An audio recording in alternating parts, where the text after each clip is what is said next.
we are afraid of failure. We are afraid of failure. Mà ông như nào bố muốn chào ngồi chi chào ta thêm nhiều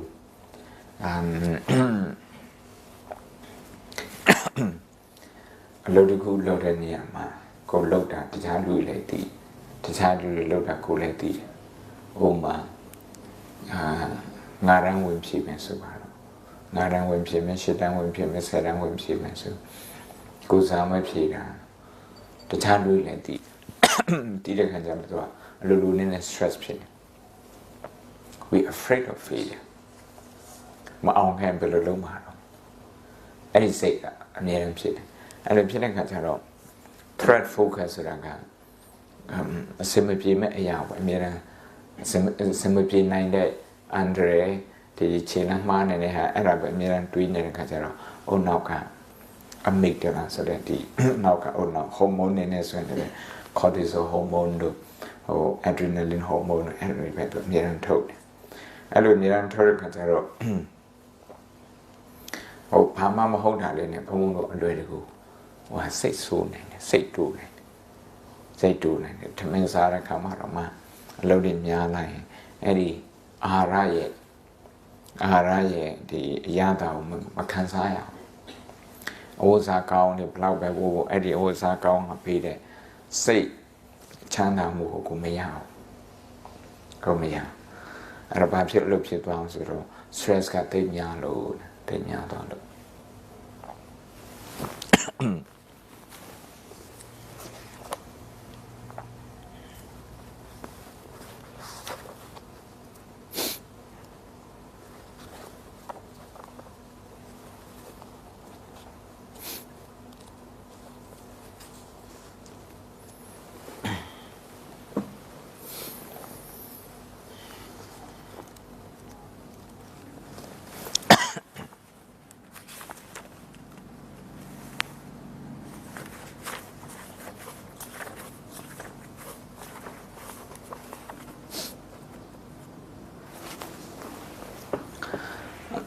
the mention the stress management go stress management negative emotion management ကိုရေးထားတဲ့စာအုပ်ထဲခုဘုံဘုံလက်ထက်မှာရှိတဲ့စာအုပ်လေးကို Siddhartha's Brain ဆိုတာ James Kingsland က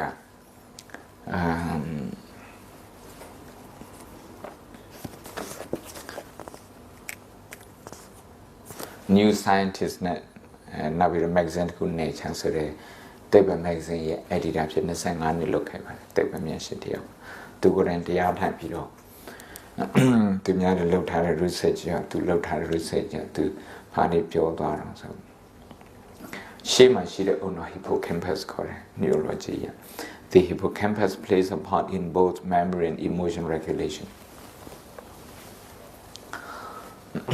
ဒီရှေ့က ulnar ကမှတ်ဉာဏ်ကောင်းတဲ့လုပ်တယ်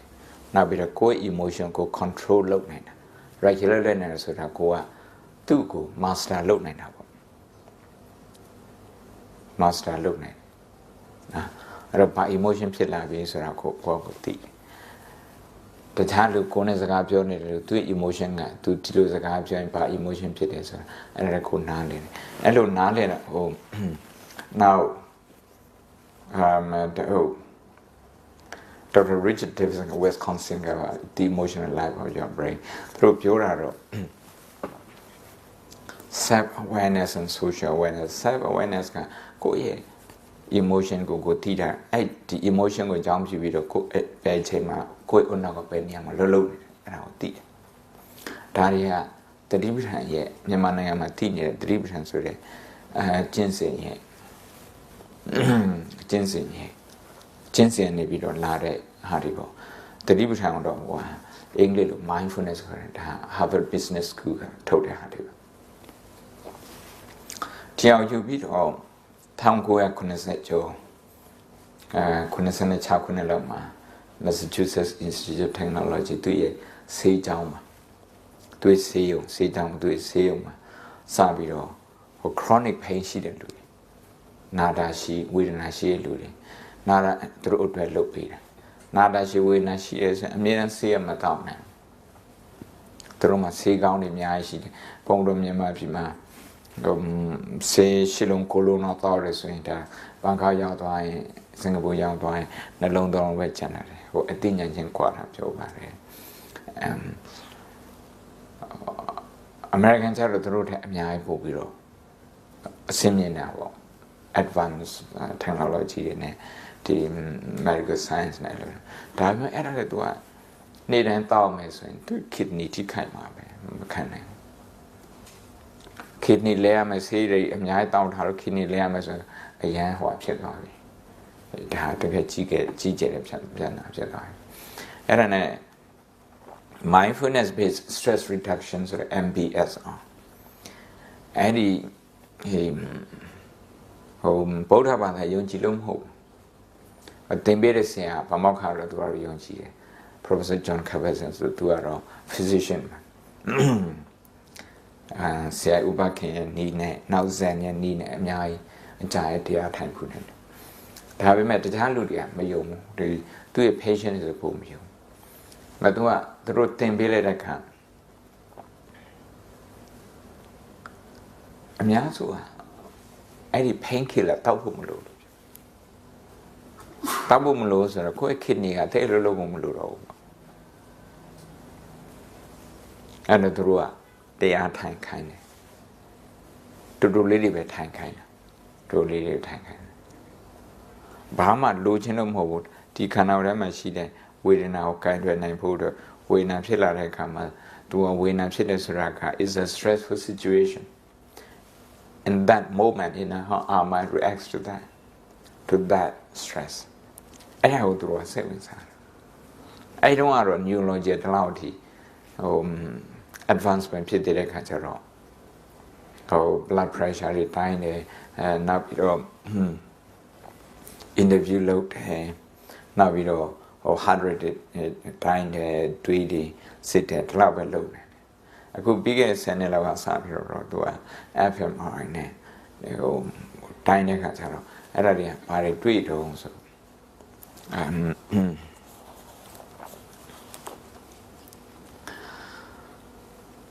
In 2011, researchers led by Feder Zedin at Wake Forest University School of Medicine in North Carolina found that men and women given just 4 sessions of mindfulness meditation instruction, each lasting only 20 minutes, were able to reduce the unpleasantness of pain caused by a heat probe applied to their legs by 57% on average. အဲ့ဒီ North Carolina ဆေးကြောင်းမှာလူတွေ stress ကိုဘယ်လိုခံနိုင်လဲဆိုတော့ဒီ mindfulness ကို၄ချိန်ပဲသင်ပေး၄ချိန်ပဲထိုင်တယ်တစ်ချိန်မှာမိနစ်20တနာရီနဲ့မိနစ်20အဲ့တော့ထိုင်တဲ့အခါမှာသူတို့တရားထိုင်နေဆိုတော့တရားအိတ်ခိုင်းတာပေါ့အိတ်ပြီးတော့တရားမှတ်ခိုင်းတယ်နောက်ပြန်သူတို့ရဲ့အုံနောက်ကိုfMRI နဲ့တခါတည်းကြည့်နေတယ်ဘာတွေပြောင်းလဲတယ်heart တွေကိုလည်းပဲ monitor လုပ်နေတယ်သူရဲ့ stress က59%ကြာတရားမထိုင်တဲ့လူလည်းပဲနောက်တစ်နေရာမှာစမ်းတတ်တယ်အဲ့သူတော့ full reaction ပေးတယ် intensity ကြောင့်ပါကွာတော့ they reported ခဏတော့ကတော့စက်ထဲမှာတွေ့တဲ့ data အခုကျတော့အဲ့ဒီတရားထိုင်တဲ့လူတွေကပြောတယ်သူတို့ခံစားတာ they reported that meditation reduced the intensity of their pain by 40%. ဘုံအကုန်လုံးတော့မဖတ်တယ်ဘူးဒီအုံနောက်ရဲ့ပုံနေပါတယ်သူတို့လှုပ်ထားတယ်အဲ့တော့ဘုံမို့လို့ကမြန်မာနိုင်ငံမှာတရားထိုင်နေဆိုရင်နိဗ္ဗာန်ရခြင်းတို့နိဗ္ဗာန်ရောက်ခြင်းတို့ဆိုနိဗ္ဗာန်ကလူအများအစုအတွက်သူ attractive မဖြစ်ဘူးနိဗ္ဗာန်ဘာလို့ရောက်မယ်ဆိုတာလဲဘာကြောင့်ပိုကောင်းလဲဆိုမသိဘူးတချို့ကနိဗ္ဗာန်တခြားနေရာမှာရှိနေတယ်လို့ထင်တယ်ဟုတ်တယ်မလားဒီနေရာမှာဘာမှကကြောက်စရာတော့နိဗ္ဗာန်ဆိုတဲ့ဒီခန္ဓာကိုယ်ထဲမှာရှိတာမြတ်စွာဘုရား hore tiaraku araku. Oh, just be a simplifying load. Ero, Sororaga Tima stress pizza Tabime Goye say him a stress my pit of and neighbor and Nibilu. Neighbor Soraga is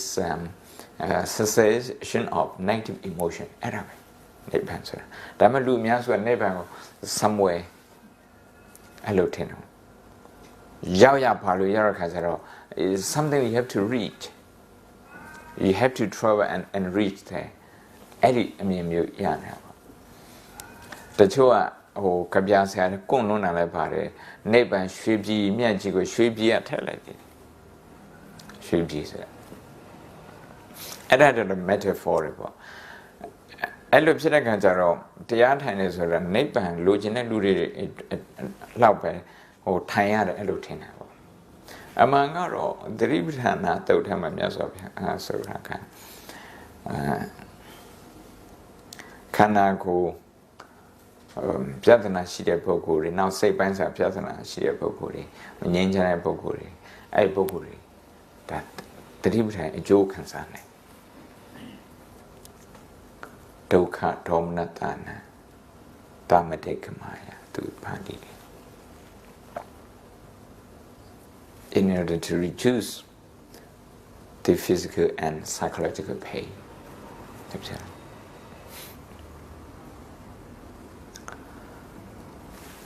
Promo video clip the group the World Economic Forum, the Ribhan Jam Jore Handi, Chamanit. Chamanit, Yale University, send them Pilla. Yale University, amused me. Scientists, Dr. Haiti Copers, to one video, the scientists like how the meditation like how they. Era Turina Lobido. Siboy Longanshin, World Economy Forum, but do that as a guide to my Potita. Home, Longanshin. The guy top decision makers, as we are buying science and policy, CY policy kind of words, the road that Long Island is a multi corporate, the national corporate debt. Being Asian is when the economist debt won on the Nobel Prize winner. Error, I Horror lecture lidiku, Daga YouTube Tamashibare. The science behind mindfulness, or mindfulness as a tool, the science behind mindfulness as a tool for happiness.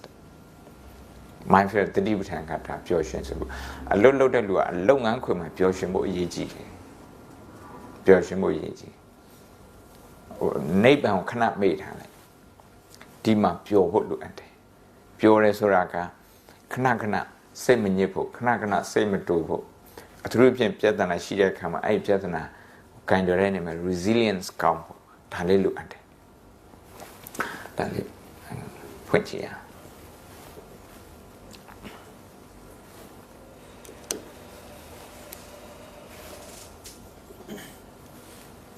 Go low time of Chita Chayman. Oh, now.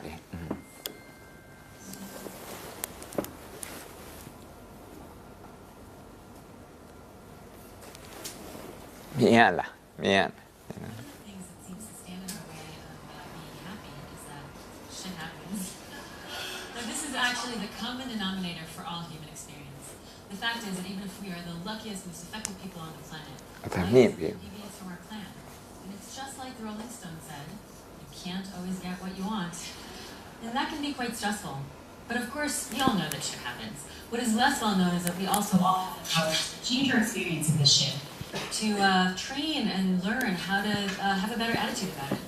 and how to suffer less through really everything that might happen to us. Today I'm going to show you evidence that this kind of training can not only make you feel better, can also change the way that your brain works. And the key practice I'm going to talk about is the practice of mindfulness. Now mindfulness is rooted in ancient Buddhist traditions that are aimed at the cessation of suffering. It's actually part of a system of practices that include things like loving kindness, generosity, and compassion, and it's cultivated through the practice of mindfulness meditation. In a secular context, mindfulness has actually been studied for over 30 years, and many scientists, including me, about a two-component process, where the first component is attention that is oriented to this present moment, to whatever is happening to you, so you can engage with your life. The second component is attitude, and it's attitude that's open, it's curious, and it's accepting of this moment exactly as it is.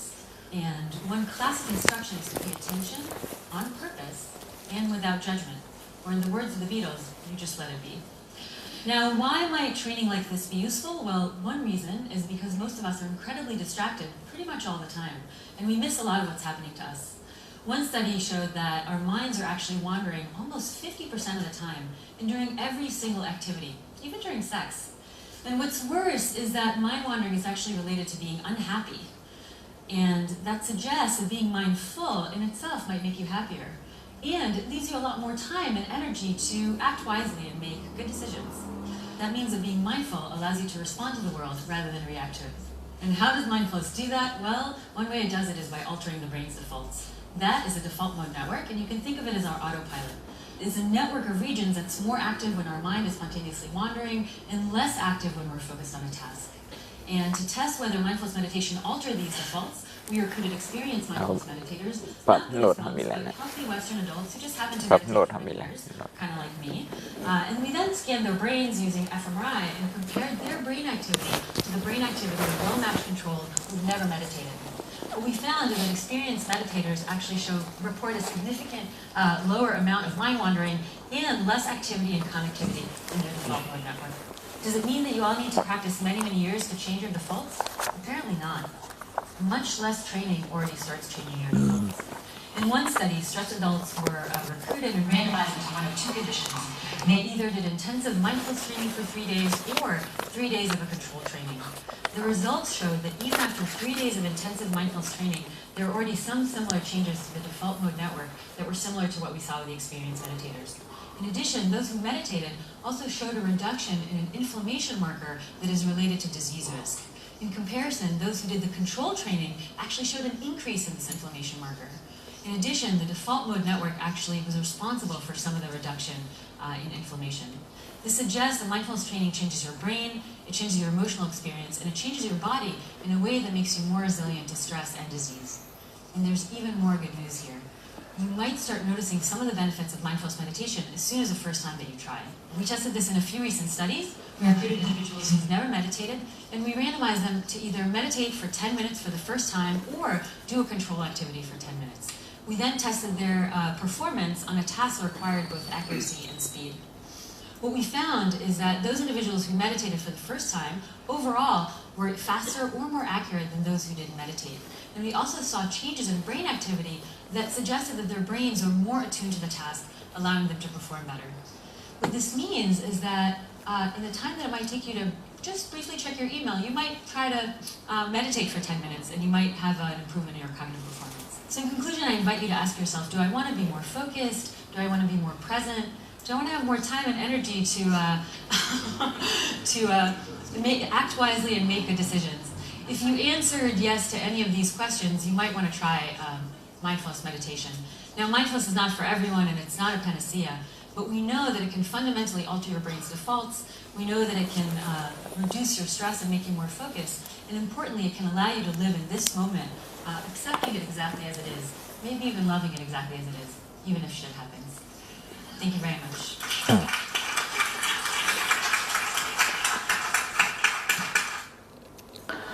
Mindfulness တဲ့တတိကိုတိဆောက်တဲ့ awareness ကိုတိဆောက်တဲ့စနစ်ကားတဲ့ဒါဗုဒ္ဓဘာသာအနေလာတယ်သူက system တစ်ခုရဲ့စိတ်ပိုင်းဖြစ်တယ်ဆိုတော့ system တစ်ခုကဒါလဲလက်လန်းစင်နော်လဲလက်လန်းစင်အဲ့ဒါပြော mechanism ပါဆိုတယ်ဘာဖြစ်လို့meditate လုပ်ဖို့လိုအပ်တယ်ဆို mind wandering ဖြစ်တယ်အချိန်90ခန်းလောက်ကကိုလုံးနေတဲ့အလုံးမှာစိတ်ကမရှိဘူး mind wandering ဖြစ်တယ်အဲ့လိုဖြစ်တဲ့ပုဂ္ဂိုလ်ဟာstress တန်ကိုတိတ်မခံနိုင်ဘူးနောက်ပြီးတော့တိတ်ပြီးတော့လုပ်ငန်းမှာရောဘဝမှာရောတိတ်ပြီးမပြောရှင်ဘူးစိတ်လွတ်နေပုဂ္ဂိုလ်စိတ်ကထိလွယ်ရှားလွယ် vulnerable ဖြစ်တယ်ပေါ့အဲ့တော့ဘာလို့မှတော့ so we have to change a brain default default ကအားလုံးသိတဲ့အတိုင်း IT မှာလို့သမီးက IT လို့ဆိုတော့ default ဆိုတာသူ့ရဲ့ပုံမှန်ရှိနေတဲ့အနေအထားလေးအဲ့ဒီ default ပုံမှန်ရှိနေတဲ့အနေအထားကကြောက်စိတ်ဖြစ်ရင်ဒါကြောက်စိတ်က default ဖြစ်တယ် default position ဖြစ်တယ်ကြောက်စိတ်က stress က default ဖြစ်တယ်ဆိုရင်ဒါဟိုနေ့စဉ်ဘဝမှာကိုလောက်တာဘလောက်ပဲအောင်မြင်အဲ့အောင်မြင်မှုကိုကြည့်ပြီးတော့ပျော်ရွှင်ဖို့အတွက်မဖြစ်နိုင်သေးဘူး။ဘာဖြစ်လို့မဖြစ်နိုင်တော့ဆိုတော့ဒီနောက်က fight and flight ဆိုတဲ့အဲ့ဒီနေရာ fear center မှာသူအဓိကလှုပ်နေတော့အဲ့ဒီ 4ကိုပြောင်းမယ်။အဲ့လိုပြောင်းတာဘလောက်ထိလှုပ်ဖို့လိုအပ်တော့ဖိုးနေလောက်အကြိုက်တရားထိုင်ဖို့နေလိုအပ်တာ3ရက်တရားထိုင်တယ်အဲ့ brain default ကစပြီးတော့ပြောင်းပြီ3ရက်ဘယ်ချိန်မှာစပြီးတော့ဒီအပြောင်းလဲလေးစတွေးနိုင်တော့7 minute နဲ့တွေးတယ်7 minute နဲ့ on out ဟိုပြောင်းလဲတာနဲ့တွေးတယ်နောက်မှလို့တဲ့ on out နဲ့ရှေ့မှလို့တဲ့ on out လူဘိန်းစကားနဲ့ပြောပါတော့amygdala နဲ့ hippocampus ကိုအဲ့ scientific term နဲ့ခဏလေးနောက်မှလို့တဲ့အုံနောက်ကဒါကြောက်စိတ်အခြေခံရှေ့မှာလို့တဲ့အုံနောက်ကဒါကြောက်စိတ်မရှိဘူးကြောက်စိတ်မရှိဘူးနေမကောက်ဘူးသူက calm ဖြစ်ပြီးတော့ဒီရှေ့အုံနောက်ကိုသူ executive brain လို့ခေါ်တာဆုံးဖြတ်ချက်မှန်တဲ့အုံနောက်ဒီဆရာမကြီးပြောပါတယ်သူတို့ကအလုပ်လုပ်တဲ့နေရာမှာစမ်းကြည့်တာလူတွေmindfulness လုပ်တဲ့လူတွေက decision ပို့မှန်တယ်အဲ့ဒါဒီမကောက် mindfulness reduces inflammation marker ကဆေးပညာတွေနေနဲ့ဘာမို့လို့ခန္ဓာကိုယ်ထဲမှာယောဂဖြစ်စေတဲ့ cell တော့ပါပြီးသားပဲကျန်းမာစေတဲ့ cell လည်းပါပြီးသားပဲ cell ကိုကိုကသွားပြီး exercise လုပ်တော့သွားပြီးတော့အားပေးတော့အထူးဖြင့်ကိုယ့်ရဲ့အတွေးနဲ့ကိုယ့်ရဲ့ lifestyle ကဘယ် cell ကိုသွားပြီးတော့အားပေးတော့တကယ်လို့ inflammation marker ဆိုတာဒါယောဂဖြစ်စေတဲ့ cell အဲ့ cell ကိုကသွားပြီးတော့အားပေးတယ်ဆိုဥပမာဆိုရင်စိတ်နဲ့ဒီအဆိုးမြင်နဲ့ဝါဒနဲ့ negative thinking နဲ့အဲ့ဒီအရာတွေနဲ့သွားပြီးတော့အားပေးတယ်ဆိုရင်အဲ့ဒီ inflammation marker ယောဂဖြစ်စေ inflammation marker သူအားကောင်းတာမှာပဲဒါတည်းကိုလက်ထက်မှာရှိတယ်အဲ့လိုမဟုတ်ပဲနဲ့နေရာတိုင်းမှာအကောင်းမြင်ဝါဒရှိအောင်ထားနိုင်မယ်အထူးသဖြင့်ကိုဖြစ်ချင်တဲ့ဟာမဖြစ်ဖြစ်မလာတဲ့အခါမှာဥပမာဘုံဘုံကရည်နွေးကိုအခုလိုချင်တယ်ဆိုတော့3မိနစ်လောက်စောင့်တယ်အဲ့3မိနစ်အတွင်းမှာဖြစ်တဲ့ stress 3မိနစ်အတွင်းမှာဖြစ်တဲ့ stress အစားတော့ကိုအခုလိုချင်တယ်လက်ထပ်ဦးစင်းတွေမိတ်ခဲ့လို့နောက်တစ်နာရီကျမှရမယ်ဆိုအဲ့တစ်နာရီအတွင်းမှာဖြစ်တဲ့ stress အဲ့ stress ကိုဘုံဘုံဘယ်လို handle လုပ်မှာအဲ့ဒီအချိန်အတွင်းမှာ negative အတွေးမဝင်ဘဲနဲ့ positive အတွေးဆက်လက်ပြီးတော့ရှင်းတန်းနေအောင်ကိုယ်ဘာလုပ်နိုင်တော့ဘာလုပ်အောင်ဒါလေးကိုပြောတာတကယ်လို့ဘုံဘုံက negative အတွေးကိုဟိုပဲအဲ့ဒီတဏှာအတွင်းမှာစားအောင်မရမချင်းအဲ့လိုဖြစ်တယ်ဆိုရင်စားအောင်ရောက်လာတဲ့ခါကျတော့အဲ့ negative အတွေးချက်ချင်းပြောင်းမသွားဘူးတကြိုးဟာပြတနေ့ကုန် it lingers on the whole day အဲ့တော့တနေ့ကုန်အဲ့လိုဖြစ်နေဒါကြောင့် mindfulness လုပ်တဲ့ပုဂ္ဂိုလ်ဟာ3ခုအရာ3ခုအတွက်ကောင်းတယ်တစ်ခုကတော့ခန္ဓာကိုယ်ကျန်းမာစေတယ်ခန္ဓာကိုယ်ကျန်းမာစေတယ်အဲ့ဒီ inflammation marker တွေကိုတိတ်ပြီး active မဖြစ်စေဘူးနောက်စိတ်အနေနဲ့ဆိုရင်လည်းpositive ပို့ပြီးတော့ဖြစ်တယ်ဖြစ်နေတဲ့အခြေအနေဥပမာတဏှာကြမှာရောက်လာမယ်ဆိုရင်ဘုံဘအဲ့ဟာကိုလက်ခံလိုက်ရင်အဲ့ဒီ delay ဖြစ်တဲ့ဟာနဲ့တော့ပြီးတော့ fight မလုပ်တော့ fight မလုပ်တဲ့ခါကျတော့အဲ့ဒီနေရာမှာဘုံဘရဲ့ energy ကိုမလိုအပ်ဘဲနဲ့သွားပြီးတော့မသုံးတော့မဟုတ်ရင် energy ရန်သုံးဒီအုတ်နောက်က it has just 2% of our weight body ခန္ဓာကိုယ်လေ့ကျင့်ရင်နေရာခန္ဓာမရှိတဲ့ဒီအုတ်နောက်က energy ကိုတော့25ခန်းလုံးထိသုံးနေဆိုတော့ဒီအုံနောက်ကသွားပြီးတော့ဟိုတနင်္ဂနွေ delay ဖြစ်တဲ့ဟာဒါမှမဟုတ်ဆို3မိနစ်ရင်နွေး delay ဖြစ်တဲ့ဟာနဲ့သွားပြီးတော့ဘုံကအကြီးအကျယ်ရန်ဖြစ်နေတယ်ဆိုရင်ရင်နွေးရောက်လာတဲ့အခါမှာကို energy အများကြီးကုန်သွားပြီဒီရင်နွေးကို enjoy လုပ်ဖို့အတွက်ဆိုတာနဲ့ခက်သွားတယ်ကဲဆိုရင်နောက်ပြီးတော့ our brain is more attuned to task ဒီ mindfulness လုပ်တဲ့လူတွေကသူတို့အနောက်ကလောက်ရမယ်အလုပ်အတွက်ပို့ပြီးတော့အဆင်သင့်ဖြစ်တယ်ဆိုလိုတာကနောက်ထပ် study တစ်ခုမှာတို့တွေ့တာဒီလိုစိတ်တည်ငြိမ်တဲ့ပုဂ္ဂိုလ်ကစိတ်မတည်ငြိမ်တဲ့ပုဂ္ဂိုလ်ရဲ့ရာခိုင်နှုန်း30ပို့ပြီး performance ကောင်းတယ် efficiency ကောင်းတယ်ဘယ်ခဏမှမတွေ့ရအောင်ကိုယ် emotion ကိုနားမလဲဘူးနောက်ဟိုတစ်ဖက်ကပြော emotion ကိုနားမလဲဘူးဆိုရင်အစည်းအဝေးထဲမှာကိုအမြင်နဲ့မတူတဲ့အတန်တခုကိုကြားရရင်စိတ်ကကြောက်စဖြစ်သွားတယ်ငါအကြံငါပြောတဲ့အတိုင်းမရမှာငါအကြံအတိုင်းမဖြစ်မှာဆိုတော့အဲ့ကြောက်စဖြစ်တယ်အဲ့ကြောက်စဖြစ်ရင်ဟိုဘက်လူပြောတဲ့အကြံဉာဏ်ရဲ့ဒီအကောင်းဆုံးအားနဲ့ချက်အားသာချက်ဟို MBA သမားတွေလို့ထိုးဆိုတာဟို opportunities and weaknesses အဲ့ဒါတွေကို analyze လုပ်ဖို့အတွက်သူကအားနေတာဒါကြောင့်တချို့နေရာမှာဆိုရင်မိနစ်20နဲ့ PMS ဝေးကတနင်္လာလောက်ကြာတနင်္လာနဲ့ PMS ဝေးက2နာရီလောက်အဲ့လိုဖြစ်သွားတယ်အစည်းအဝေးတွေအကြိုင်ဘာဖြစ်လို့လဲဆိုတော့ဒါ emotional hurt တွေအဲ့လိုဖြစ်နေတာပေါ့စိတ် emotion ပဲဆန်အဲ့တော့ဒါလေးကတော့တတိနဲ့ပတ်သက်တဲ့ဟာလေးပေါ့နော်ဒါကိုဘုံလို့လက်တွေ့လေးလုပ်ကြည့်မယ်ပထမဆုံးတော့3မိနစ်ပဲလုပ်ကြည့်3မိနစ်ပဲလုပ်ကြည့်နော်3မိနစ်ပဲလုပ်ကြည့်မယ်နောက်ပြီးတော့မှဟို5မိနစ်လောက်လုပ်ကြည့်3မိနစ်လုပ်ကြည့်လုပ်ပြီးတဲ့အခါမှာမေးချင်တာရှိမေးပါပြီးရင်ဖို့တော့5မိနစ်တော့ဆက်လုပ်ဒီဟာကိုလုပ်နေတာဝင်လေထွက်လေရှူတဲ့အခါမှာဝင်လေကိုရှူတဲ့အခါမှာတေနေတော့အဲ့လိုရှူအဲ့လိုရှိတွက်ပါ count your breathing 1 2 3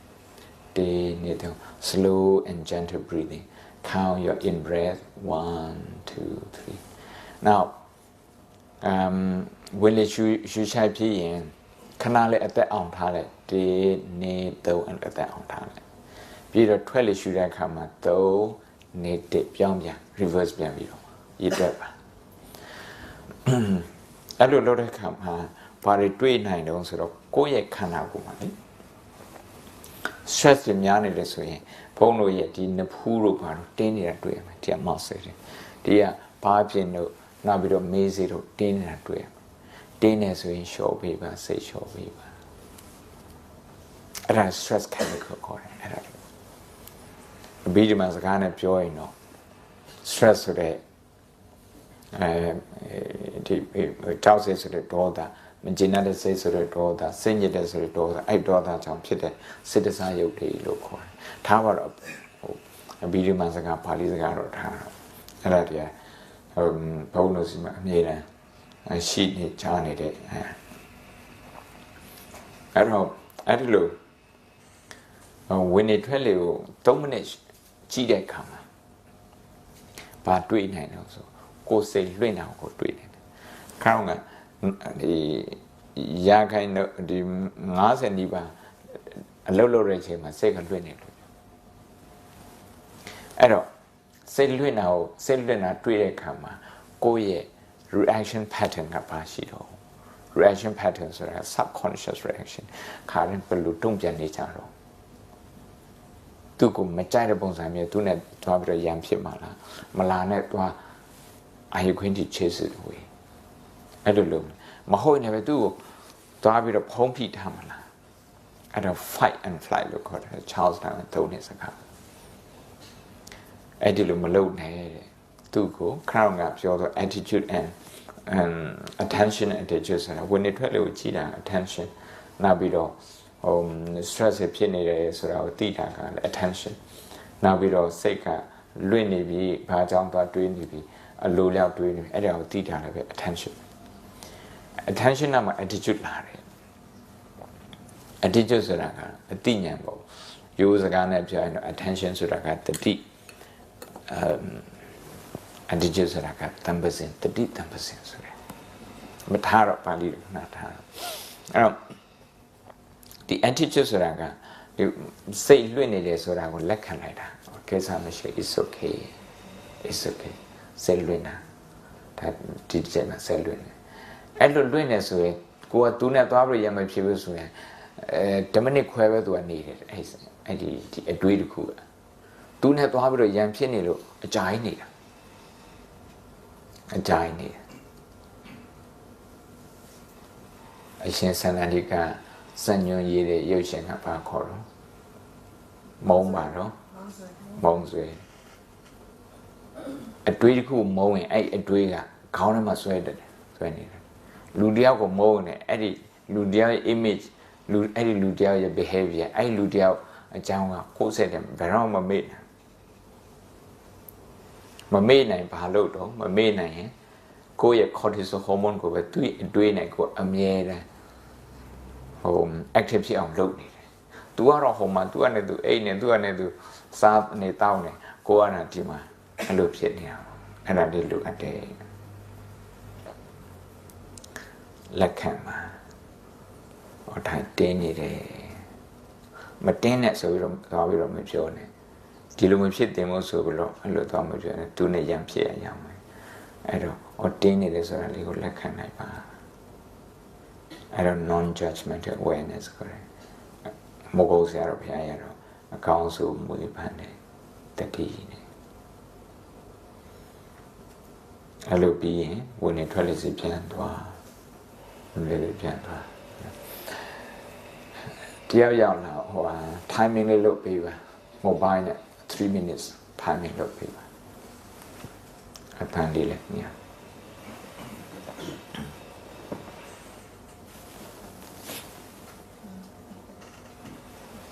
3 minutes ပဲနော်ကဲ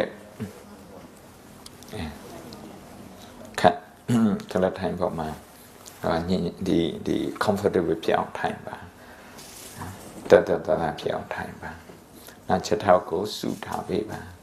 ချက်ထောက်ဆူထားပေးပါလက်ကိုလည်းပဲဆူထားပေးပါ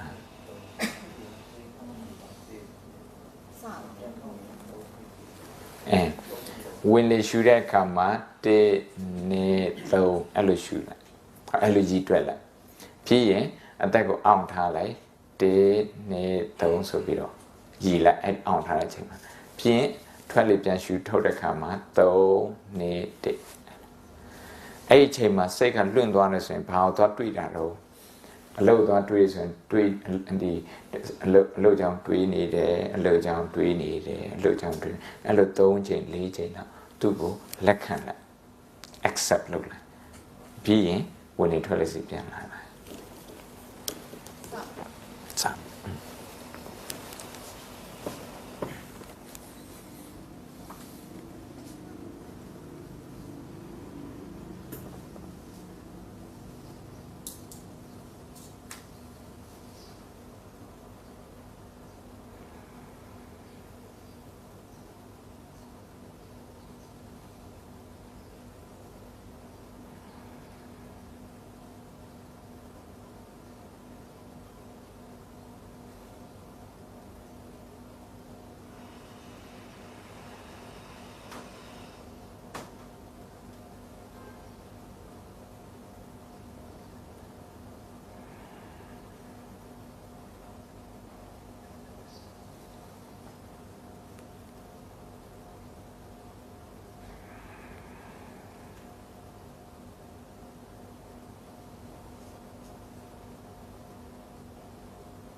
3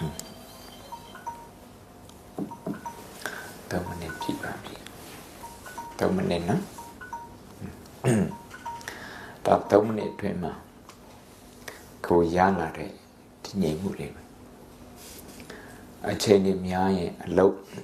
ခွင့်မှာမထိုင်ဖြစ်မှာဆိုလို့မလုပ်ဖြစ်မှာဆိုဒါကနေ့လည်စာစားပြီးတဲ့အခါ3မိနစ်လောက်အလုပ်ဝင်တဲ့အချိန်မှာ3မိနစ်လောက်ညနေအိမ်ပြန်ကနေလေးမှာ3မိနစ်လောက်အဲ့လိုလုပ်တဲ့ဆိုရင်အလုပ်မှာကိုရှိတဲ့ stress ကအိမ်တိပါမသွားဒီကြားထဲမှာလည်းပဲဒီ stress တွေဖြစ်ရင် stress ကိုသိတယ်နောက်တစ်ခုပြောဖို့က stress ဆိုတာ source of stress စိတ်ဖြစ်စီမှုဖြစ်စေတဲ့အကြောင်းတရားတူနဲ့တူမတူတချို့ကအလုတ်သွားခါနေမှာပစ္စည်းတွေပဲညာပါထားတယ်ဆိုတာအဲ့ဒီနေရာသူကပစ္စည်းတွေလိုအပ်တဲ့ပစ္စည်းတွေအဲ့ဒီမှာထည့်တာယူတာအဲ့မှာသူက stress ဖြစ်တယ်တချို့ကြတော့ဟိုတဲ့နဲ့အဲ့တဲ့နဲ့တွေ့တဲ့ခါမှာ stress ဖြစ်တယ်တချို့ကြတော့အလုတ်အသစ်ရောက်လာတဲ့ခါမှာ stress ဖြစ်တယ်တချို့ကြတော့ကိုစိတ်တိုင်းမကြတဲ့ဟာကိုမျောလင့်တဲ့အတိုင်းမဖြစ်တဲ့ဟာ disappointment အဲ့ဒီ disappointment စိတ်ဖြစ်တဲ့ဟာကအဓိက stress တချို့ကြတော့နေမကောင်းတဲ့အခါခန္ဓာကိုယ်နေမကောင်းတဲ့အခါအဲ့ဒါအဓိက stress တချို့ကြတော့တခြားလူတွေကိုဝေဖန်တဲ့အခါအဲ့ဒါအဓိက source of stress ဒီ source of stress ကတရားနဲ့တရားမတူဘူးအဲ့ဒီအကိုကြိုးရင်ပြီးတော့တိထားရင်ဘုံတို့ကိုယ့်ရဲ့ stress ကိုကြိုးရင်ပြီးတော့မှန်းထားနိုင်တယ်ကိုကြိုးရင်ပြီးတော့မျောလင့်ထားနိုင်ရင်သူ့အတွက်ကိုကြိုးရင်ပြီးတော့ပြင်ဆင်ထားနိုင်တယ်အခုအခြေခံလေးဘယ်သူပါမေးချင်တာရှိတယ်ဒီ3မိနစ်ထိုင်တဲ့ဟာလေးမရှင်းတာရှိတယ်တခါရဝမင်းနဲ့မေးချင်တာရှိတယ်ဒီမှာအေးဟုတ်တယ်3မိနစ်မပြည့်ဘူးဆိုတော့ဒါကိုထိုင်လို့ကောင်းတဲ့ချိန်မှဖြစ်တယ်စိတ်အရန်ကိုရှုပ်နေခြင်းဆို3မိနစ်ကအရန်ကြာတယ်ဘုံဘုံတရားတွေခေါ်ရ how long is 5 minutes ဆိုတော့9မိနစ်ကဘယ်လောက်ကြာဆိုတော့တူနဲ့တူမတူစိတ်ထဲမှာခံစားရတယ်မတူစိတ်ညစ်တဲ့လူကအဲ့9မိနစ်ကအရန်ကြာတယ်စိတ်တည်ငြိမ်တဲ့ပုဂ္ဂိုလ်အဲ့9မိနစ်သူကမိနစ်တိုင်းကို enjoy ဖြစ်တဲ့ခါကျတော့သူ့အနေနဲ့ကမကြောက်အဲ့လိုဖြစ်တယ်ဘာတွေမေးချင်တယ်ဟိုမှာကလေးတွေဘာမေးချင်လောက်လို့ရလားနောက်ကဒီဘက်က那如果高中的完全对面都对下来的对面都，你那家了，但是我哎对面都看他，我们都在学。အသက်ရှူမဝဘူးဆိုရင်အဲ့ဒီအောင်းတဲ့ဟာလေးကိုတူအောင်လုပ်လိုက်အခုကအသက်ရှူမဝဘူးဆိုတာလေဟို practice မရသေးတာပေါ့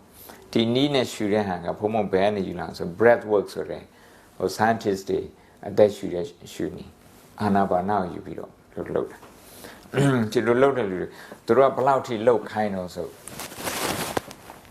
အသက်ရှူတဲ့အခါမှာကိုယ့်ရဲ့အဆုတ်ကိုတခါတည်းအောက်ဆီဂျင်နဲ့ပြည့်သွားအောင်ရှူခိုင်းတာအဲ့လိုတော့ရှူခိုင်းတယ်နယူးယောက်မှာရှိတဲ့ CEO တယောက်ကအများခေါင်းကိုက်တယ်ခေါင်းကိုက်တယ်ဟိုစေတစတဲ့ခါတော့ဘာမှမရှိဘူးပြောတယ်အဲ့ဒါနဲ့ဒီ relaxation လုပ်တာအောင်လုပ်တာပေါ့ဒါ relaxation လုပ်တဲ့ခါကျတော့ခေါင်းကိုက်ပြောက်ခေါင်းကိုက်ပြောက် breath work ဆိုတဲ့သူ့ရဲ့ website လေးဒီတန်းရှိပါတယ်ဒါကျမ်းမာရေးအတွက်အသက်ရှူတယ်ဟုတ်တယ်တကယ်လို့ဟိုအဲ့လိုဖြစ်တယ်ဆိုရင်အသက်ရှူတယ်မဝဘူးဆိုရင် အသက်အောင်းတဲ့ဟာလေးကိုခဏလေးထားလိုက်အသက်အောင်းတဲ့ဟာလေးအဲ့လောက်ထိ1နှစ်3ထိမကြည့်ပဲနဲ့ပေါ့ခဏနည်းနည်းလေးပဲအသက်ကိုအောင်းထားလိုက်အသက်ကိုအောင်းထားခြင်းအဖြစ်ဘုန်းတို့အသက်ရှူတဲ့အခါမှာလမ်းအထိအောက်ဆီဂျင်ရောက်တယ်ဆိုတာဟုတ်ခေါ်အဲ့တော့ ensure လုပ်တာမဟုတ်ရင်တချို့လူအသက်ရှူတာ share လို့ဖြစ်တယ်တိနေပေါ့တင်တဲ့အခါမှာအောက်ဆီဂျင်ကဟိုအဆုတ်ကိုဟိုနဲ့လိုတော့မရဘူးအဆုတ်ကိုလိုတော့မရဘူးဆိုရင်အုံနောက်ကိုလိုတော့မရဘူးအဲ့ဒီလူတွေက stress ကိုပို့ပြီးတော့ဟိုခံရတယ်ဒီ exercise ကကြီးဘုံဘုံတို့ဘာဖြစ်လို့ဟိုနဲ့ဆေးုံသွားတဲ့အခါမှာအဲ့ဆက်ပေါ်ပြေးခိုင်းတော့ဒီ treadmill ပေါ်ပြေးခိုင်းတော့ဆိုသူကအသက်ရှူတဲ့အခါမှာမြန်ရှူအောင်လို့များရှူအောင်လို့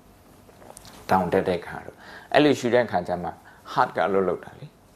ဒီတိုင်းကိုယ့်အကူညံ့တာရှူရဲဆိုရင်အဲ့ဒါတွေကမလုပ်ကျမ်းမာမကောင်းဘူးနောက် fear ဒီအကြောက်တရားတခုဘုံပြီးခဲ့တဲ့ညဟုတ်အကြောက်တရားတွေကြီးဟောတာတရားဟောအကြောက်တရားကဘာလို့စေတော့လူတို့ဘာလို့ဆို comfort zone မှာပဲနေစီအသက်ရှူတာလည်းပဲ comfort zone မှာပဲနေစီကြောက်တဲ့ခါကျတော့ risk မယူရဘူးစီးပွားရေးဆိုင်ရာပဲဖြစ်ဒီနိုင်ငံအတွက်ဖြစ်အဲ့လိုတွေးတဲ့အခါမှာ risk ပဲပို့ပြီးတော့တွေးပြီးတော့ဒီမစွန့်စားရဘူးပေါ့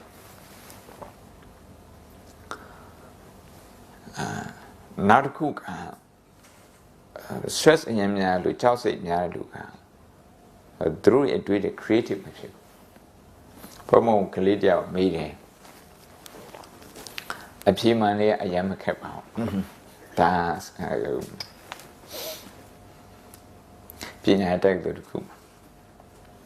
ဒီဟာသင်ပေးနေတယ်ရှင်မြတ်တကယ်လို့ဒီဗီဒီယိုက demands နှစ်ခုပြိုင်လာတယ်ဆိုရင်လောက်ရမယ့်အလုပ်တစ်ခုပြိုင်လာဆိုပြီးတော့လုပ်ပါတစ်ခုကတော့သူကတီလာဆောင်ခြင်းတယ်မဒရစ်ဆန်ကိုမတတ်ချင်နောက်တစ်ခုကတော့သူကကျောင်းထဲမှာရှိတဲ့သစ်ပင်တွေကိုရေလောင်းဖို့အတွက်တာဝန်ရှိတယ်အဲ့ဒါသူတာဝန်အဲ့တာဝန်လောင်းတဲ့နေရာမှာသူကသွားလောင်းမယ်ဆိုရင်အဲ့ထဲမှာ BSA ရှိနေတော့ BSA တည်ပါမှာဘယ်တစ်ခုယူရမှာမေးတဲ့မေးခွန်းကသူကတခြား option မရှိဘူးဆိုပြီးတော့မေးတဲ့မေးခွန်း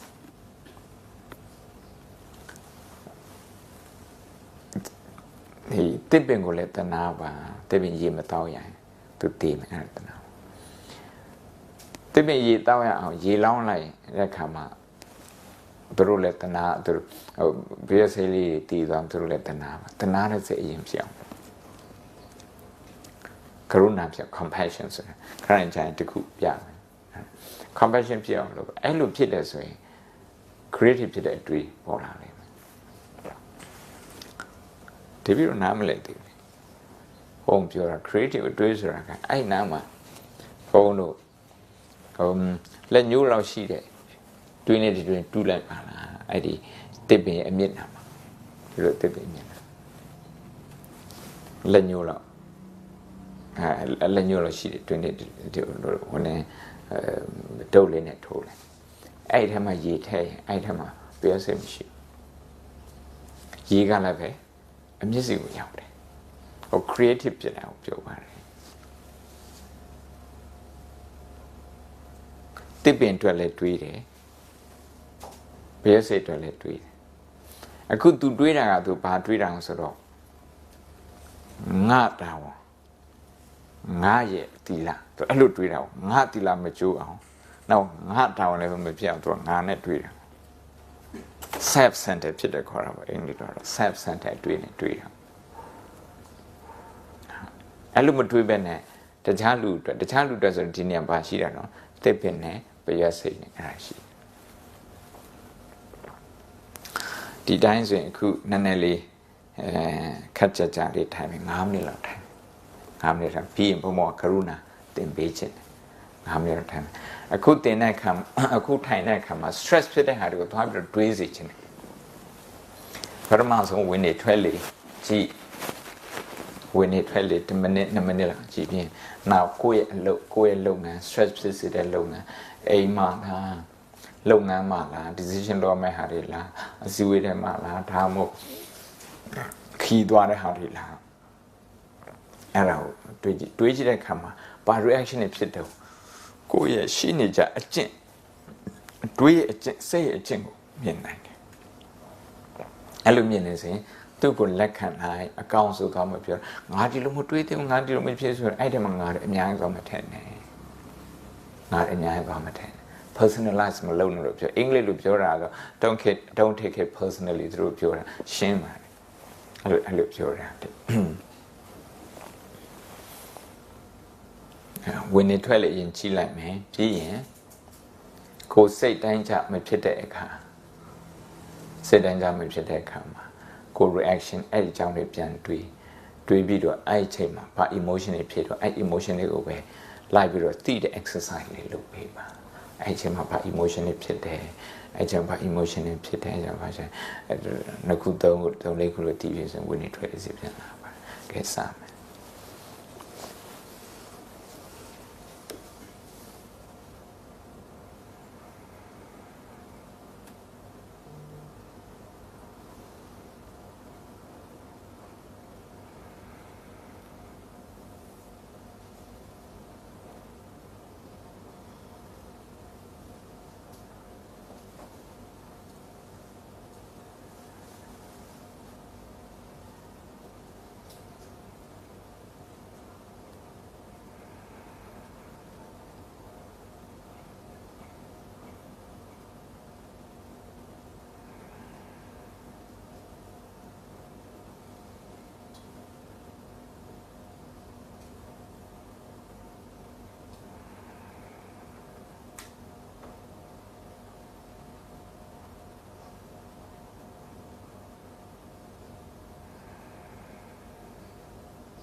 video တစ်ခု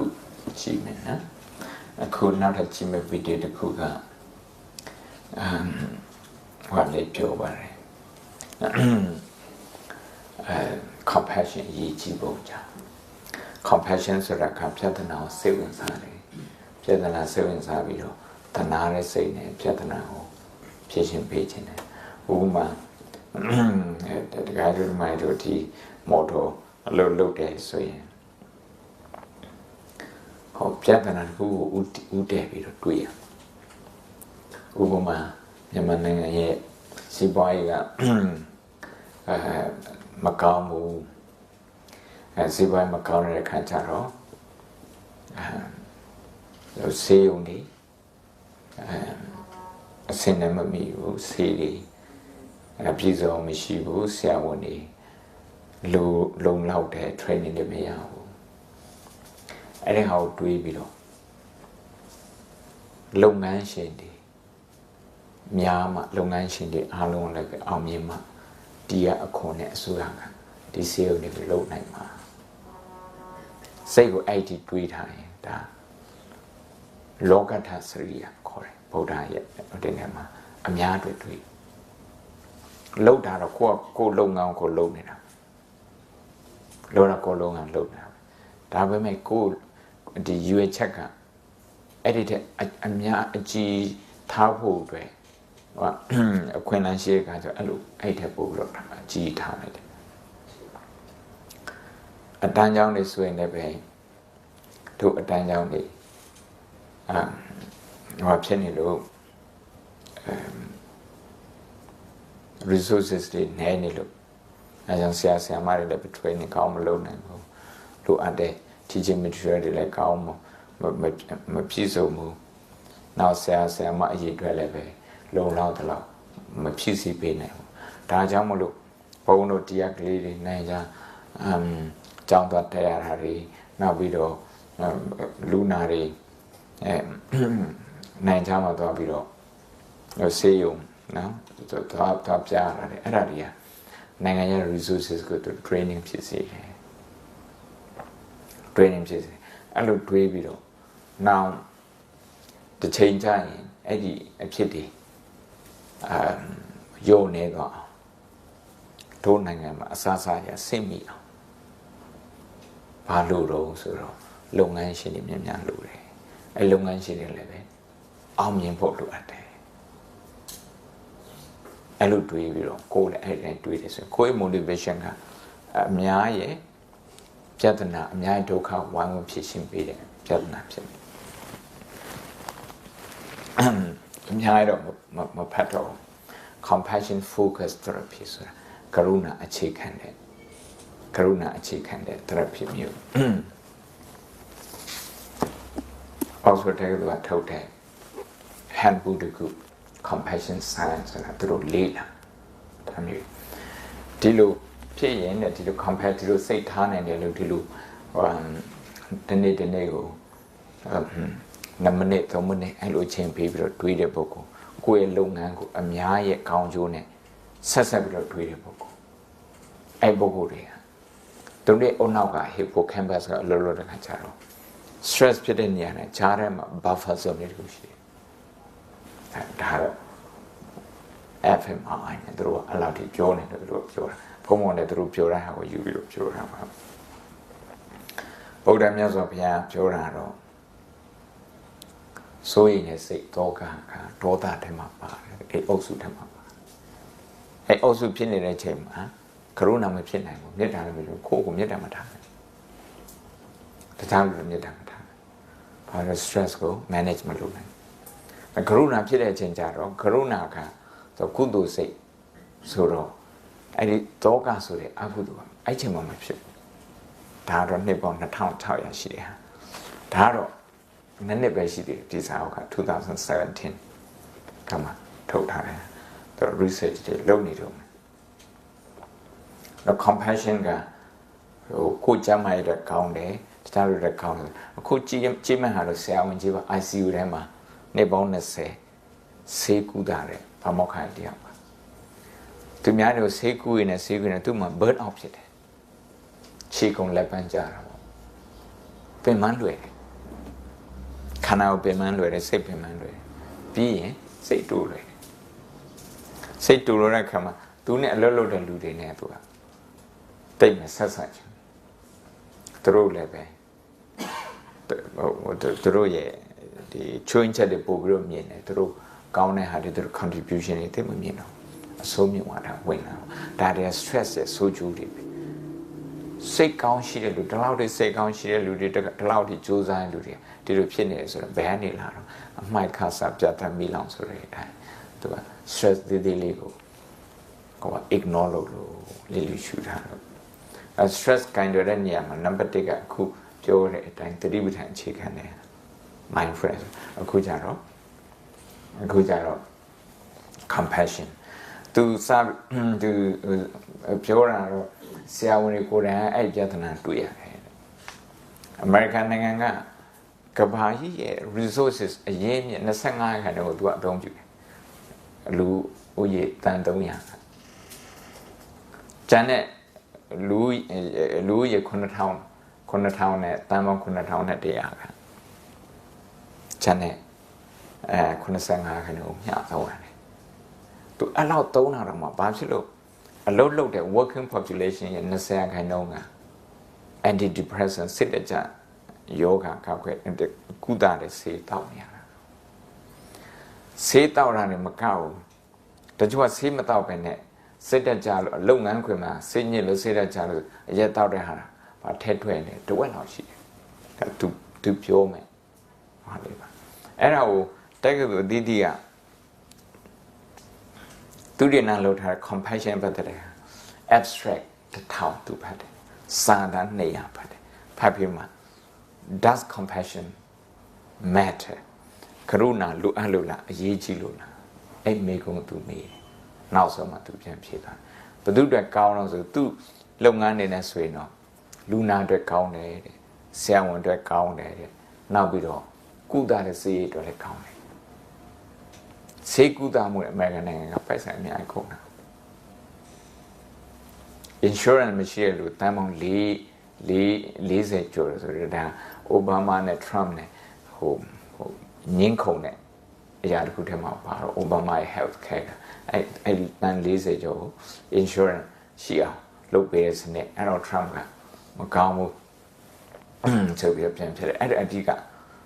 ideology မှာစကားများတာအဲ့တော့အကုန်ကြလည်းများတယ်တစ်ဖက်ကဆရာဝန်တွေကstress တွေများပြီးတော့လူနာတွေကိုနာမည်လည်းမသိဘူးလူနာတွေကိုစစ်တဲ့အခါမှာလူနာတွေမျက်နှာလည်းမကြည့်ဘူးကွန်ပျူတာထဲမှာပဲကြည့်တာများဆိုတော့အဲ့လူနာပြောတဲ့အတိုင်းအဲ့ဆရာဝန်ပြောတဲ့အတိုင်းလူနာသိမလို့ချင်နောက်ပြီးတော့ကရုဏာမရှိတဲ့လူကလူနာတရားကိုကုသတဲ့နေရာမှာ meticulous မဖြစ်ဘူးအမှားတွေလုပ်တတ်တယ် medical error တွေပိုများတယ်အဲ့ဒါလေးနားထောင်ကြည့်အောင်ဆွီဒင်မှာကားတက်တဲ့အနေနဲ့သူစပြီးတော့ပြောတယ်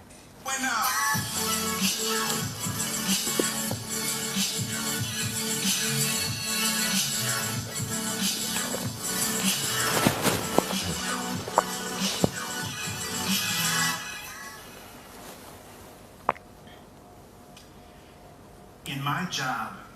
I meet people on the worst day of their life. I'm an intensivist, a physician who specializes in intensive care medicine. If you become my patient, it's because you need life-sustaining therapies in the ICU. Lately, I've been rethinking how I care for people. Let me tell you why. On February 27, 2007, on a snowy stretch of highway outside of Uppsala, Sweden, 2 buses collided head-on. This is what was left of one of the buses. 6 people died, but miraculously, 56 people were saved. 5 years later, researchers asked the question, what do survivors remember? They interviewed every survivor, and using a rigorous qualitative research methodology, they found two common themes in the data. The first was expected, the physical pain that they felt at the moment of impact. But the other theme, a lack of compassion from the caregivers and all the hospitals. That's what they remembered 5 years later. These data have begun to open my eyes to a stark reality. In healthcare, we are in the midst of a compassion crisis. Scientists define compassion as an emotional response to another's pain or suffering involving an authentic desire to help. It's different from sympathy or empathy, which are the feeling and understanding components, in that compassion also involves taking action. So here are the data. Research from Harvard University found that nearly 50% of Americans believe that our healthcare system and our providers are not compassionate. 2/3 of patients have had a meaningful healthcare experience with a lack of compassion. Rigorous research show that 70% of opportunities for compassion are missed by physicians, and compassion comprises less than 1% of all communications by physicians to patients. These data are compounded by an epidemic of burnout in healthcare providers. Burnout is characterized by depersonalization, which is an inability to make a personal connection. And in the era of electronic medical records, rigorous research shows that healthcare providers spend more time looking into computer screens than looking patients in the eyes. Based on all of these data, I conclude we have a compassion crisis indeed. But here's the big question. Does it matter? Does compassion really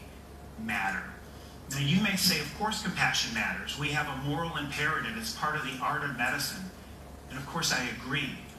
But is compassion just in the art of medicine? Or are there also evidence-based effects belonging in the science of medicine? And what is the evidence? In addition to being an intensivist, I'm also a physician scientist. In other words, I'm a research nerd. I like data, and my hypothesis was that compassion matters for patients, for patient care, and for those who care for patients. So I went to the biomedical literature, and I used a methodology called systematic review. So over 2 years through the National Library of Medicine, I reviewed more than 1,000 scientific abstracts, more than 200 research studies in total. And today I share with you what I found. The effects of compassion on patients, on patient care, and specifically the cost of care, and on those who care for patients, our healthcare providers. There are more than 20 distinct mechanisms of action by which compassion can have beneficial effects on patients. Let's go to the data. Let's start with the practical. If you have compassion for patients, you may be more likely to be meticulous about their care, or have higher quality standards, and lower likelihood of making a major medical error. But there are also physiological effects. Compassion can buffer stress-mediated disease. Compassion can also modulate a patient's experience of pain. There are neuroendocrine effects. So in patients with diabetes, research shows that high physician compassion is associated with an 80% higher odds of optimal blood sugar control and 40% lower odds of acute metabolic complications. There are also immune system effects. So in a University of Wisconsin study in patients with a common cold,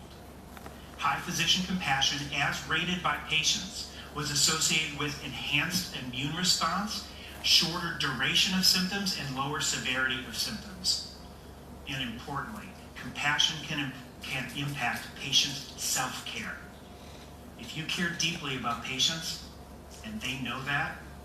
they may be more likely to take their medicine. In a Johns Hopkins study of 1,700 patients with HIV, researchers asked patients, does your physician know you as a person? Knowing the patient as a person was associated with 33% higher odds of adherence to therapy and 20% higher odds of having no detectable virus in the blood. Compassion has also been associated with lower healthcare costs, which are a major factor in the health of our economy. In primary care, for example, research from the University of Rochester and UC Davis have shown that compassionate, patient-centered care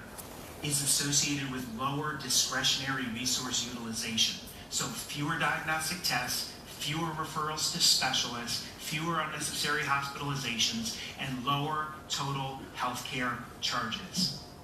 So here's the bottom line. If healthcare providers actually spend more time talking to patients, maybe we don't need so many tests and referrals. But what about time?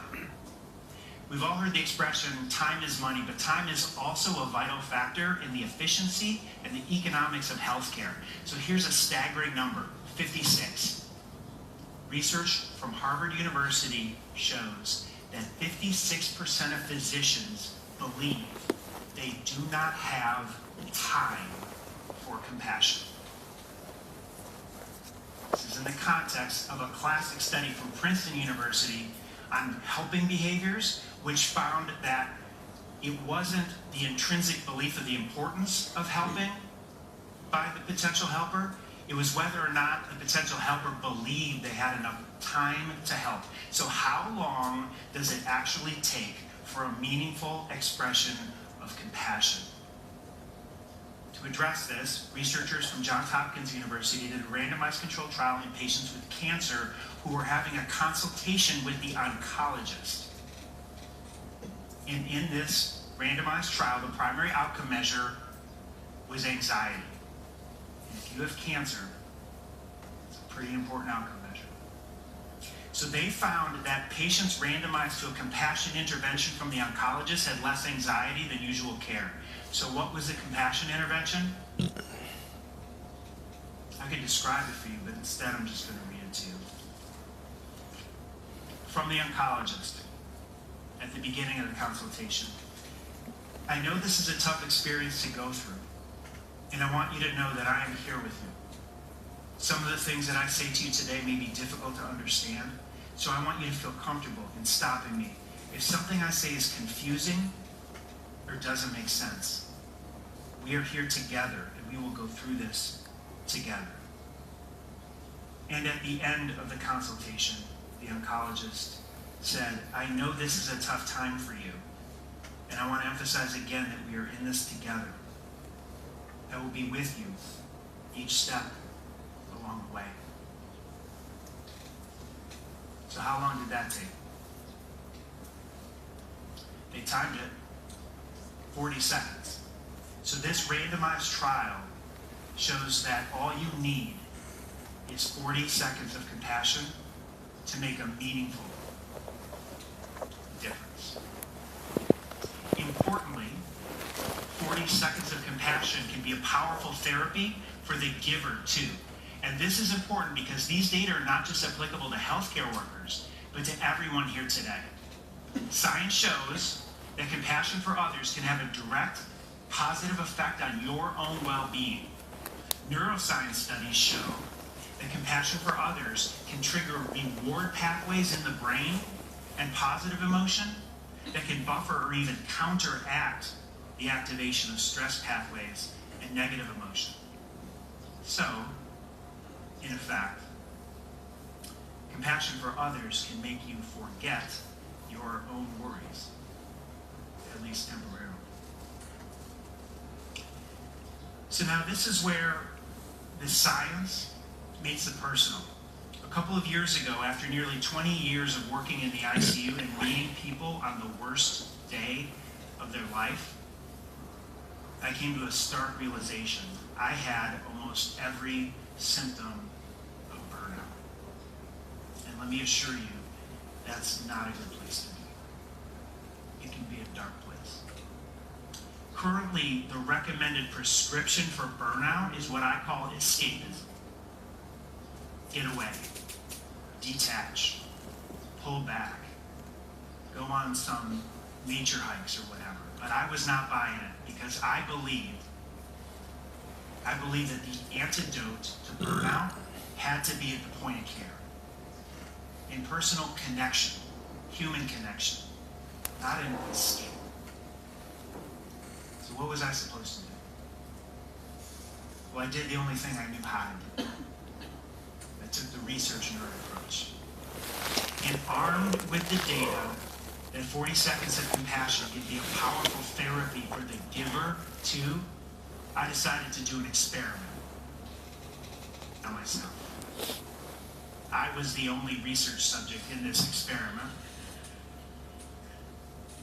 I was the N of 1. So I tested the hypothesis that my 40 seconds of compassion would transform my experience. I connected more, not less. Cared more, not less. Leaned in rather than pulling back. And that was when the fog of burnout began to lift. My 40 seconds of compassion changed everything for me. Now you might be thinking, I'm speaking on the power of compassion, I must be the most compassionate doctor. But the truth, if I'm being honest, is that I'm still a work in progress. I'm working hard at compassion every day, but I see it now. And thankfully, science shows that change can't happen. I used to think that people were either wired for compassion or they were not. But the preponderance of evidence in the scientific literature, both in healthcare workers and the general population, shows quite clearly that compassionate behaviors can, in fact, be learned. And that is good news indeed. So now it's time to answer the big question that I posed to you at the beginning. Does compassion matter? My systematic review of the literature now complete. 1,000 scientific abstracts, 200 research manuscripts, and one life-changing N of 1 experiment behind me. I now conclude with confidence. Compassion matters. For patients, for patient care, and for those who care for patients. Compassionate care belongs in the domain of evidence-based medicine. I no longer believe in this paradigm behind me, this historical paradigm. I now believe in this one. Because I found that there is science in the art of medicine. And the science is strong. I like to call this field compassionomics. It's the convergence of the science and the art of medicine. I will close just by acknowledging that you don't have to be a healthcare worker to feel burned out. And if you do, I suggest that you test the compassion hypothesis for yourself. Do your N of 1 experiment. Look and see those around you in need of compassion and give them your 40 seconds of compassion. See how it transforms your experience. But don't do it because I say so. Do it because science says so. 40 seconds of compassion can change everything for a patient. It changed everything for me. It can change everything for you too. And that is the power of 40 seconds. Thank you.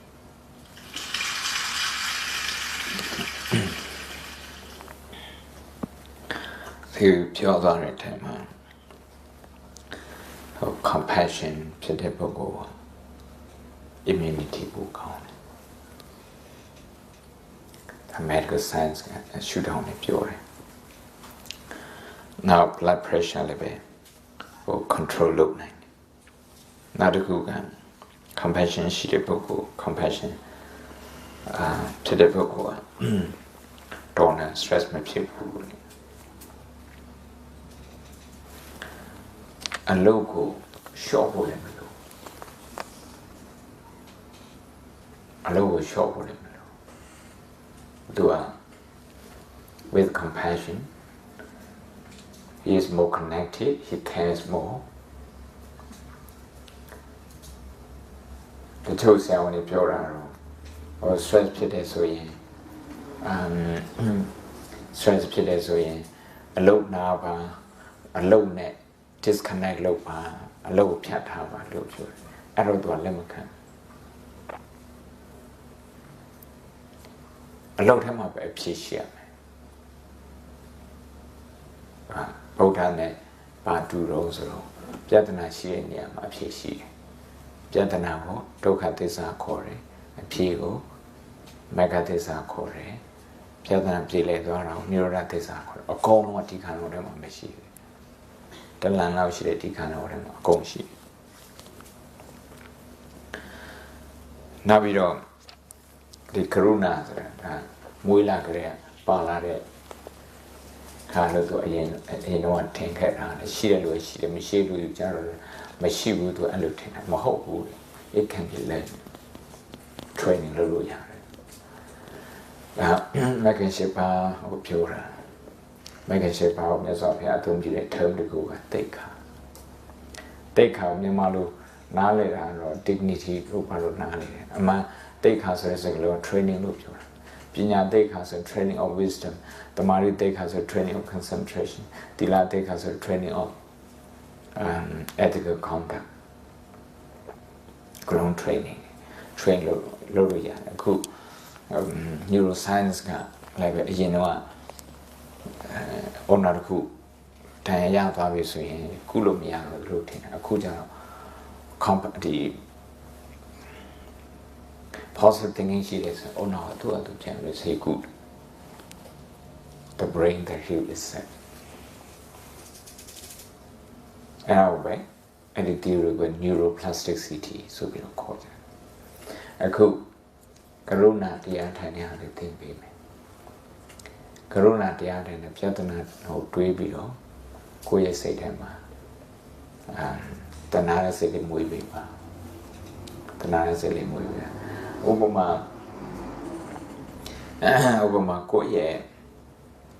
ဥပမာကိုယ့်ရဲ့ကိုယ်စိတ်တူသွားတဲ့ဟာကိုယ်စိတ်ညစ်တဲ့ဟာအဲ့ဒါကိုပြန်တွေးပြီးတော့ကိုယ့်ကိုယ်တဏှာပါ compassion ဖြစ်ပါ compassion ဖြစ်တယ်ဆိုရင်သူက healing ဖြစ်တယ်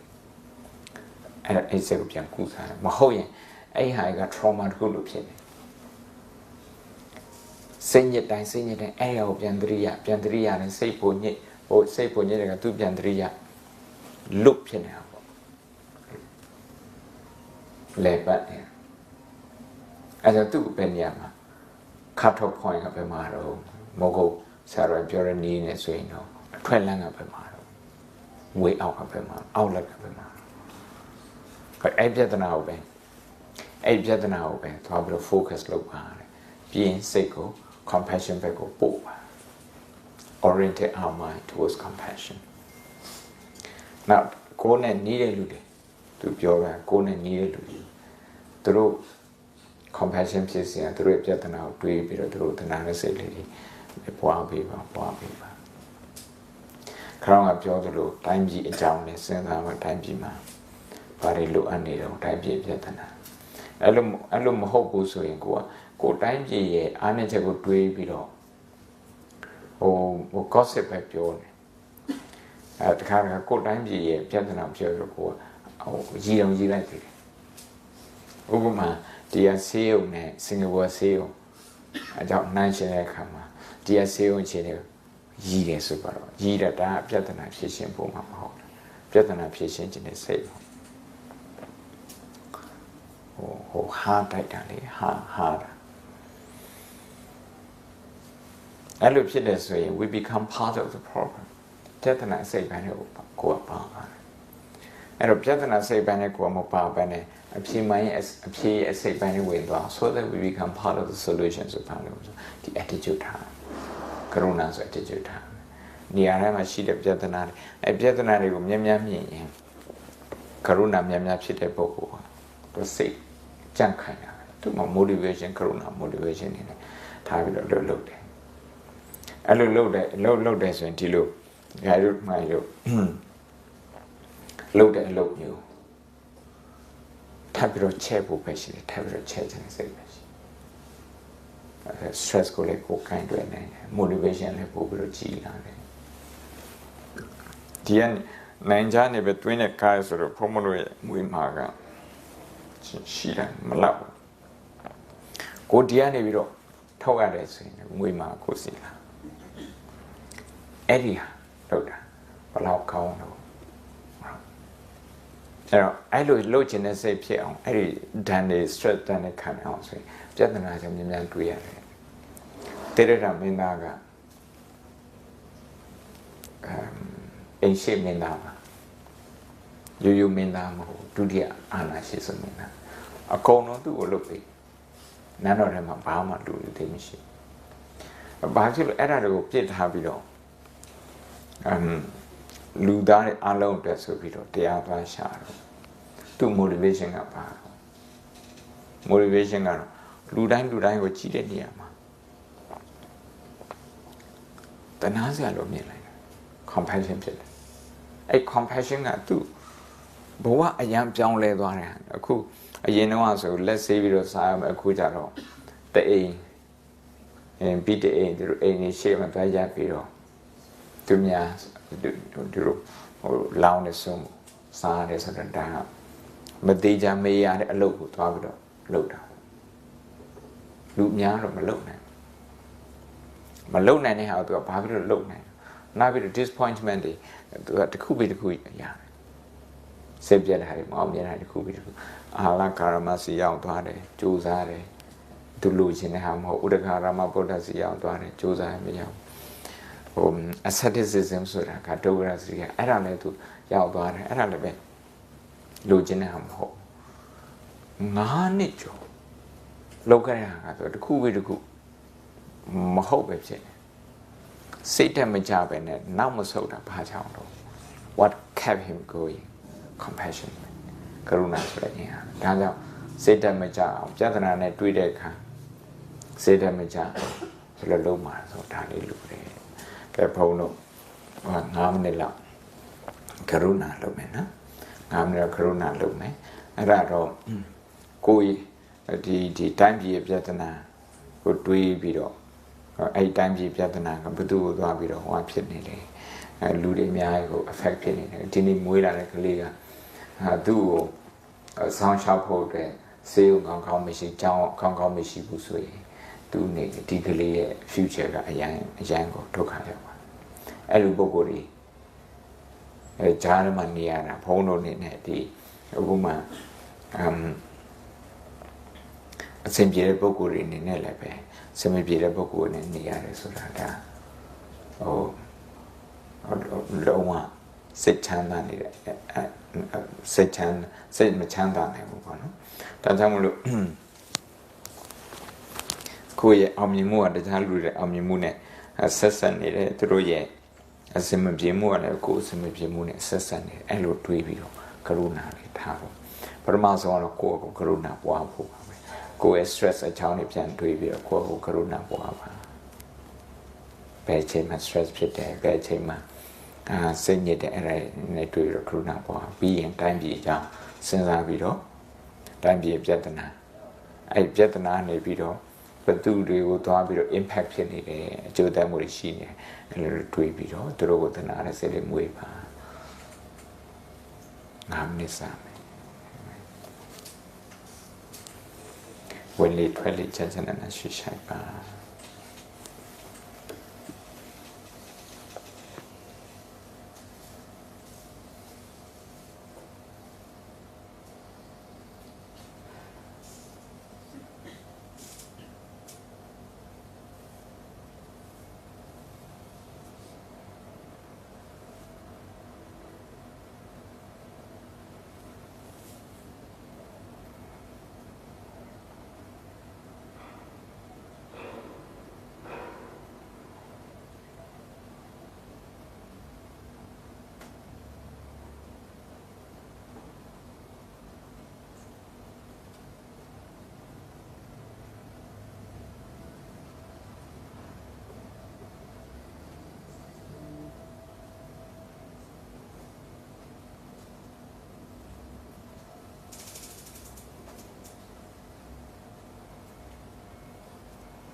4 minutesလောက်ဟောလည်းရှိတယ်အချိန်လေးရှိတယ်မေးခွန်းမေးခြင်းမေးလို့ရကရုဏာနဲ့ပတ်သက်ပြီးတော့ကရုဏာက attitude ပါဒီလိုထိုင်ဖို့တော့မလို့အလုပ်ဝင်တဲ့အခါမှာဒါဟိုပြဿနာကြောင့်တွေ့ရအဲ့ပြဿနာဝိုင်းဖြေရှင်းပေးခြင်းတဲ့အနေနဲ့ကိုယ့်လိုကိုကြိုးစားလုပ်တာအားရရှိတော့ဒီကိုနေရှိတယ်ခိုင်းရှိလာဝင်ကျတော့ရှင်ပြလူဘာလို့ဆိုတော့တနားရလို့ဆိုတာတနားပြကောင်းလိုက်တာလို့ဆိုတာတနာစရာကောင်းတဲ့အဲ့ဒီလိုစဉ်းစားရင်ရတယ်ဟိုကတနာတယ်ဆိုတဲ့စကားလုံးကမြန်မာလိုနည်းနည်းလေးပြဿနာရှိတယ်သူက status နဲ့တွားပြီးတော့နိုင်ရှင်းတာအဲ့နေရာမှာပြဿနာရှိတယ်နောက်ပြီးတော့တနာတယ်လို့ဆိုတဲ့စကားသုံးရင်ကိုယ်ကိုမတနာချင်ဘူးလို့လေအဲ့ဒါအရန်ကြီးပြဿနာများတယ်ဟိုကနေကြတယ်ထင်တာဟိုဒါကြောင့်သူ a big subject ဖြစ် self compassion အရေးကြီးပေါ့ဒါဗုဒ္ဓတရားတော်နဲ့ clinical psychology ဝိုင်းပြီးတော့သူတွေနားလုပ်ထားတယ်အဲ့တော့ဆေးကြောင်းရဲ့ motto ကိုဘုံဘပြောပြမြန်မာနိုင်ငံဆေးကြောင်းတရားအနုကမ္ပဥပဋ္ဌာကပါဠိလိုသုံးတော့တရားဆိုတာကတဏှာအနုကမ္ပကတဏှာနဲ့မကောက်ကိုယ့်ရဲ့နှလုံးသားကတုံ့လှုပ်သွားတယ်သူတို့ရဲ့ပြဿနာကိုကြည့်ပြီးဥပဋ္ဌာကဆိုတာ action အဲ့ဒီတော့အဲ့သုံးခုစလုံးပေါင်းမှဖြစ်တယ်ကရုဏာဖြစ်တယ်အဲ့တော့အခုဟိုတွေးခိုင်းတယ်ဥမာဆေးစမပြေလို့ထုံးမဒီနေ့ဟို cancer ward မှာဒီနေ့အလူလောက်ပါတယ်မနေ့ရက်ဒီနေ့ဒီနေ့ကဒီပြီးခဲ့တဲ့လ18ရက်သူတို့စီလိုက်ပါတယ်အဲ့ဒါနဲ့နေ့လည်စာ booking လုပ်တာဒီမနေ့ရက်ဒီနေ့တော့မျက်စိထဲမှာဗာမြင်တော့ဆိုcancer လူနာတွေအဆေးလူတဲ့လူတွေရှိတယ်အဲသူတို့ကမတတ်နိုင်တော့အစိုးရလည်းမတတ်နိုင်တော့အဲ့မှာတစ်ချိန်မှာဆေးလူတဲ့လူကလည်းမလူနိုင်အဲ့ဒါအဲ့ဒါကိုကြည့်ပြီးတော့တို့ဆေးရုံတွေ system အရအောင်သူကပြည့်စုံဖြစ်အောင်အဲ့ဒါကိုသူတို့ဒုက္ခကိုတနာပြီးတော့စီးပွားရေးများများကောင်းအောင်ကိုယ်လည်းစီးပွားရေးကောင်းတခြားလူလည်းစီးပွားရေးကောင်းအောင်ကောင်းမှဖြစ်မယ်အဲ့လိုဖြစ်တယ်ဆိုရင်ဒီကရဲ့စိတ်ထဲမှာပြန်ဘက်တွေကိုမကြောက်ဘူးပြန်ဘက်တွေကိုကြည့်ပြီးတော့ stress ဖြစ်တဲ့အဲ့ဒါမရှိတော့နံပါတ်1ဘာဖြစ်လို့ဆိုတော့တိုင်းပြည်ရဲ့ပြဿနာကြီးကိုဒါကိုယ့်ရဲ့ပြဿနာလို့ကိုယ်ယူဆတာအလှလုတ်တာပြောတော့မဟုတ်အလှလုတ်တဲ့ဟာက system ကိုပြောင်းလဲစေ system wise တွေးတဲ့ system ရတွေးတယ်ဆိုတာဒါလူတိုင်းကလုပ်ငန်းတွေကောင်းတယ်ဒါကလည်းလုပ်ငန်းတွေချဲ့ပြီးတော့အလုပ်တွေအများကြီးပေးနေတာမိသားစုအများကြီးကို system ရဆောင်ရှောက်တယ်ဒီတရားနေပြီးတော့ပေးတဲ့ခွန်တွေဒီ company လောက်အားနဲ့ပေးတဲ့ခွန်တွေအစိုးရအဲ့ဒါနဲ့တိုင်းပြည် manage လုပ်တာmanage လုပ်တာအဲ့ဒါကြောင့်မလို့ဒုက္ခအကြောင်းများများတွေးရတယ်ဟိုပြဿနာအကြောင်းများများ problem based thinking ပဲပို့တာတရားတနာတဲ့စိတ်ဟုတ်ပါတယ်ဒါပေမဲ့တနာစားကောင်းမှတော့ဒါနဲ့တော့မပြီးဘူးပြဿနာအကြောင်းအဲ့ပြဿနာရဲ့ impact ကိုတွေးပြီးတော့အဲ့ပြဿနာကိုဖြေရှင်းပေးခြင်းနဲ့စိတ်လေးမွေးတယ်ကြာဘူးအောင်ပါဠိလေးရွတ်လိုက်မယ်ဒုက္ခပါနေယနာကာရဗုဒ္ဓလက္ခဏာကရုဏာဆိုတာပြဿနာကိုဖယ်ရှားပေးခြင်းနဲ့ဟို activity ကိုပြောတာ behavior ကိုပြောတာ commitment to exact